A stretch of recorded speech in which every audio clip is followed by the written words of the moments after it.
Well, good morning, everybody. I know it's afternoon in other places. It's just passing 10 o'clock up here in Anchorage, Alaska.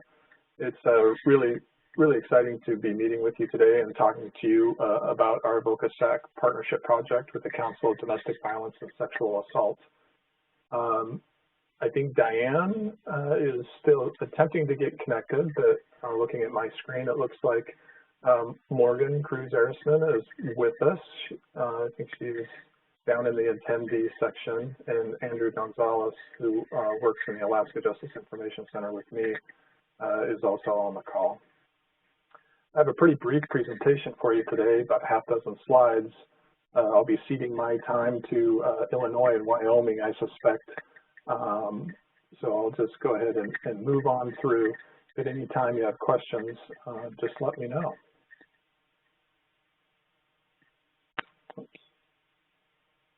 There we go. So real quickly, just to give you folks a sense of the background and the genesis of the project and what we hope to achieve in the project period. As some of you may be aware, Alaska has exceedingly high rates of intimate partner violence, sexual violence as well, but this project is focused on IPV. And we know this in large measure because of the work that the Council and the UAA Justice Center has done over the past decade or so using the Alaska Victimization Survey. That's a survey of non-institutionalized English-speaking adult women in Alaska. And the AVS is constructed using the NISVIS platform. So it's not quite as detailed as NISVIS, which is the National Intimate Partner and Sexual Violence Survey Surveillance System. It was stood up by CDC back in the early 2000s. We started conducting the AVS in 2010. We conducted statewide surveys in 2010 and 2015. And in between there, oh, there's a typo there, but we did regional surveys, not in 2001, but in 2010, 12, 13, 14, and 15.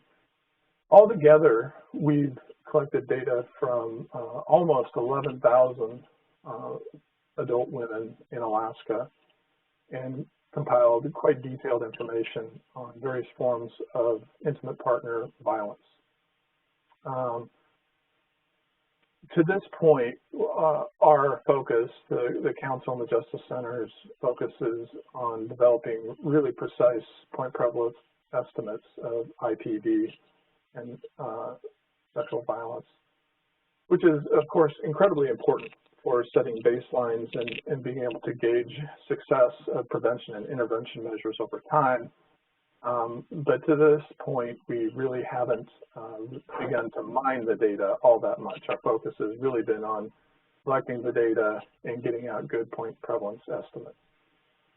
So this project really sets out to move the needle with respect to how we can leverage data to advance the provision of services to victims, their families, and their communities. I keep wanting to push my keyboard button. There we go. So what are the goals and objectives of this particular project? The first thing we want to do is we want to provide greater access to the AVS data. So we've engaged in intense dissemination efforts, both with respect to in-person presentations, as well as the creation of a website where we post those point prevalence estimates that I described earlier.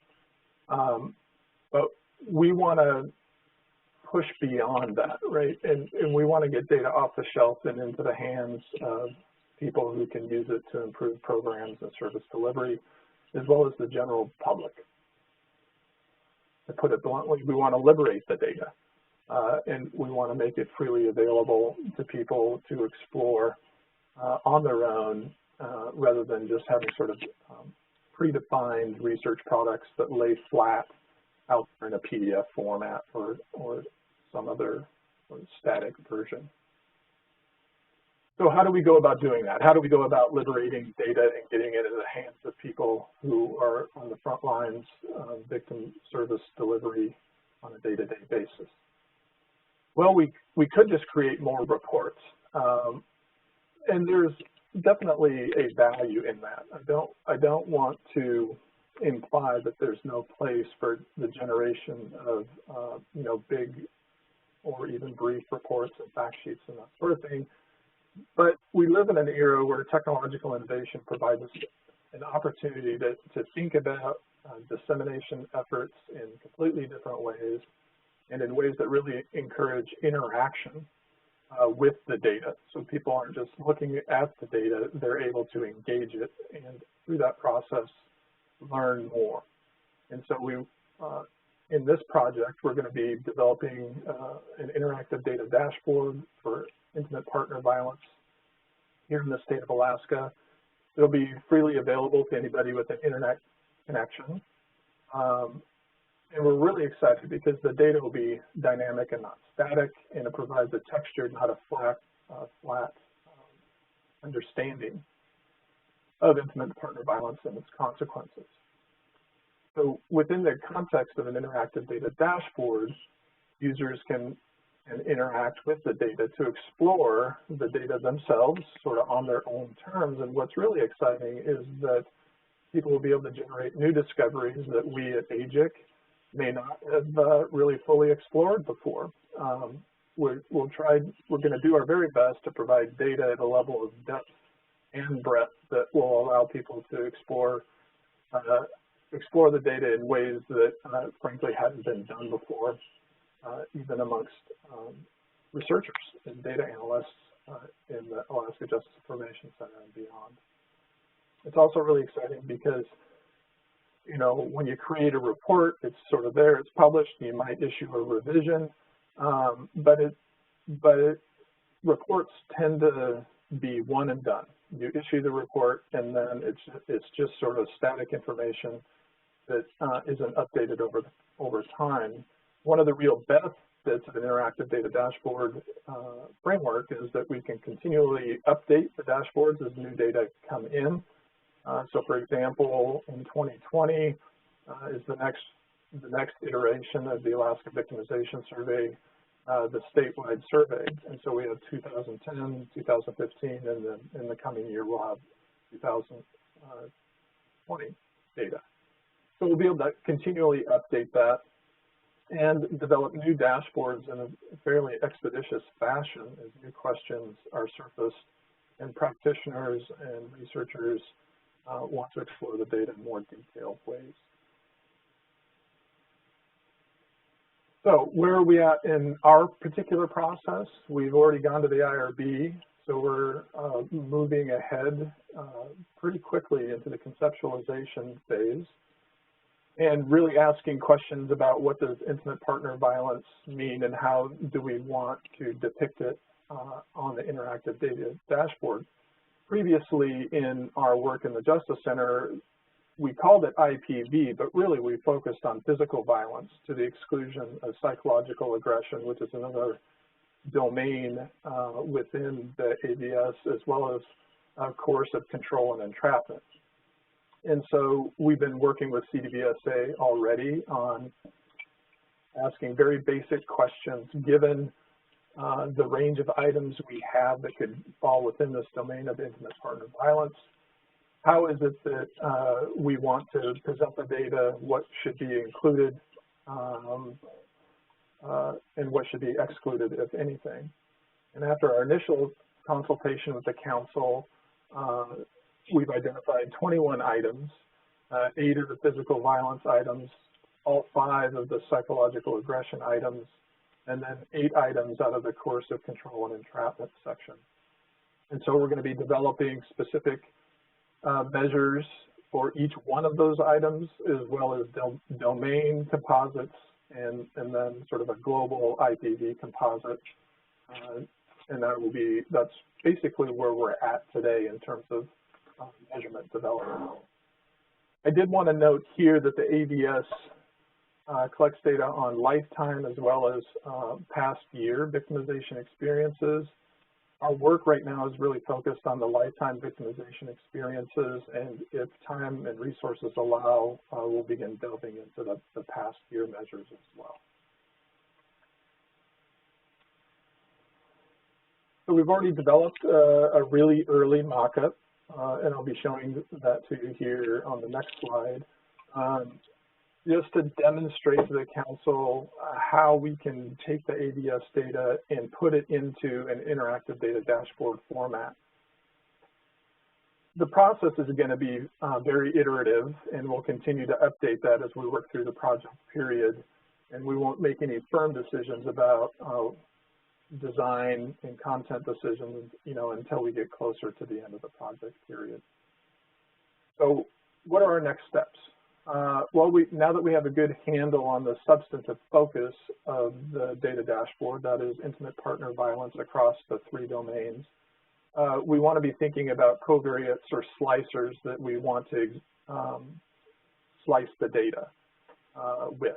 So, for example, respondent demographics and other respondent characteristics is probably the sort of thing that comes to mind most immediately. So we can look at different forms of intimate partner victimization across different racial groups or age groups and income groups and those sorts of things. We also want to be working on the development of additional intimate partner violence metrics now that we have a firm understanding of what domains are going to be included in specific measures. And we're going to be focusing quite a bit on polyvictimization and trying to understand the extent to which women who experience physical violence also experience psychological aggression and or coercive control and entrapment.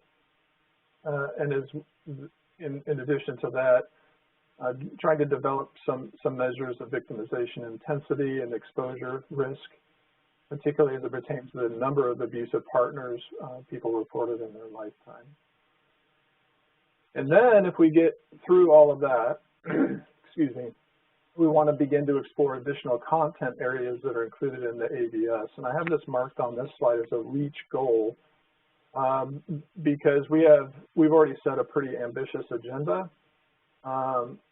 And I want to be realistic and not really push scope too far in the small period of time that we have with this project.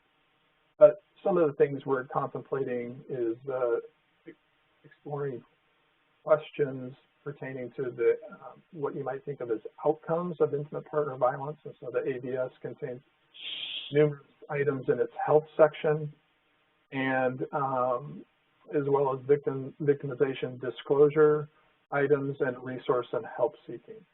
So those might end up being in dashboards further on down the line in out years or something like that. But if we can get there in this particular project, we'll certainly do that. So on this slide, I just threw up a quick screenshot of how we're pushing the data into an interactive data dashboard framework. And I'm not sure if you guys can see my mouse cursor at all, but just to orient you to the slide, in this particular design and format, we have a text call out on the left-hand side. It just really draws attention to a specific fact pattern that exists in the data. In this case, 4 out of 10 respondents reported experiencing one or more forms of physical violence in their lifetimes, and that's roughly 40% of 10,885 respondents. Then what's depicted graphically in orange is the percentage who indicated one or more partners had committed one of the various forms of physical violence against them in their lifetime. And we have text call out capabilities, and you can see that captured in the screenshot as well. So 34% of respondents, an N of 3,707, answered that one or more partners, romantic or intimate partners, that ever pushed or shoved them. And so those dynamic call out boxes are referred to as tooltips, change as you go over each measure. And then what's depicted in the gray is the proportion who reported no partners having committed that act of violence or aggression toward them. you can see at the top, you can select the particular domain of intimate partner violence. So physical violence is selected, and so the physical violence measures are included, but there's also within that drop-down, you can select psychological aggression or coercive control and entrapment, and the measures that belong in that domain then would populate that graph. So this is just a very simple dashboard, and one of the things we're finding with our interactive data dashboard design efforts here in the Justice Information Center is that it is sort of the rule of parsimony, right? That you want to be careful to not depict too much information in one particular dashboard.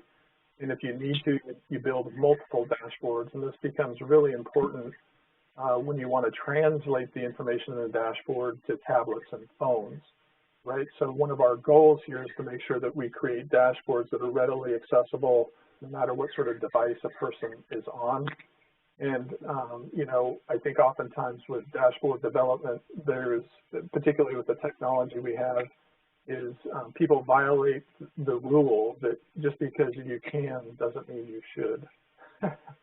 And so oftentimes dashboards tend to get littered with so many elements, it becomes very difficult to discern what exactly the data is communicating. So anyway, I just wanted to provide you guys an example of how we're going to be moving towards bringing the data off the shelf, liberating it, and getting it out to folks.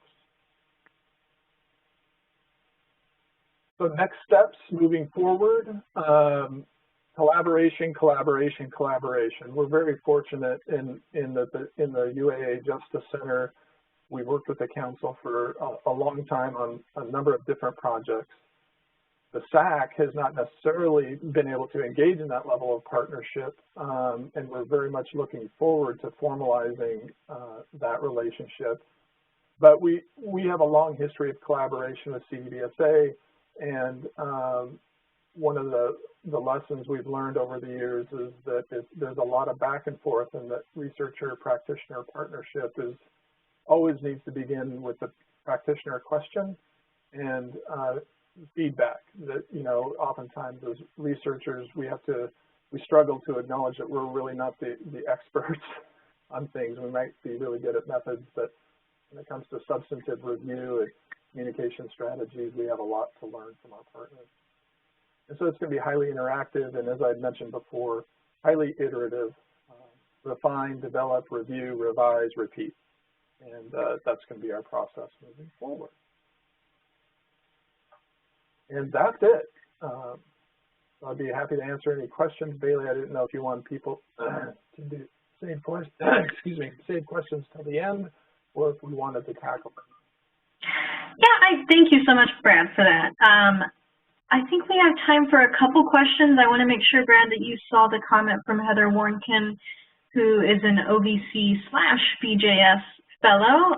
She mentioned that BJS and partners are currently in the process of making updates and pursuing innovations in the NCVS data dashboard. And she said it would be great to connect across these efforts. Excellent. Forward to it. Thanks, Heather. Does anyone else have any questions for the Alaska partnership at this time?